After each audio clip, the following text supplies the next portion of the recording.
কুমিল্লার S M Noman সরকার পেশায় একজন বেসরকারি চাকরিজীবী। কিছুদিন আগে তিনি বিভিন্ন বিল পরিশোধ ও ছোটখাটো লেনদেনের জন্য মোবাইল আর্থিক সেবা হিসেবে নগদকে বেছে নিলেন। কিন্তু তিনি একবারও ভাবেননি সেই সাধারণ কিছু লেনদেনই তাকে এমন এক অসাধারণ মঞ্চে নিয়ে দাঁড় করাবে। কিন্তু ভাবি নাই যে এত বড় একটা আমি উপহার পেয়ে যাব। নগদের আশা আর ফেরা সারপ্রাইজ সেরা ক্যাম্পেইনটি চলাকালে তিনি নগদ ব্যবহার করা শুরু করেন।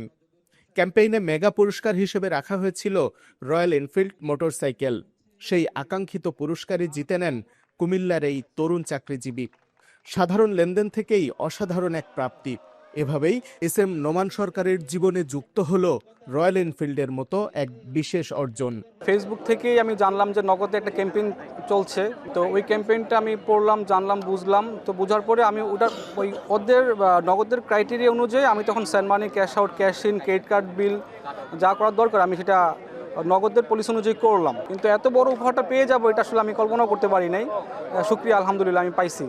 রাজধানীর ইন্টারন্যাশনাল স্কুল ঢাকা এর মাঠে আয়োজিত 2 দিন ব্যাপী নগদ কার্নিভালের জমকালো আয়োজনে আনুষ্ঠানিকভাবে নোমানের হাতে তুলে দেওয়া হয়েছে স্বপ্নের বাইকটি। আমি কিন্তু অচল গ্রাহক ছিলাম, তো সেখান থেকে আমি সচল গ্রাহক হয়েছি এবং ইনশাল্লাহ আমি সামনে আমার নগদ সিমটাকে আমি চালাবো, ব্যবহার করবো এবং সবাইকে উদ্বুদ্ধ করবো যে নগদে চলে আসো, নগদে ফিরে আসো, নগদের ক্যাম্পেইন চলছে, নগদ থেকে ভালো কিছু পাবা। দেন আশা করি আমার দেখা দেখি আরও অনেকেই নগদের প্রতি উৎসাহ হবে। আর নগদকে অসংখ্য ধন্যবাদ এরকম ক্যাম্পেইনটা ধরে রাখার জন্য। নোমানের মতো এমন হাজারো গ্রাহক এই ক্যাম্পেইনে অংশ নিয়ে পেয়েছেন অসংখ্য পুরস্কার। তবে মেগা পুরস্কার হিসেবে রয়্যাল এনফিল্ড জয় ছিল এই ক্যাম্পেইনের সবচেয়ে বড় আকর্ষণ।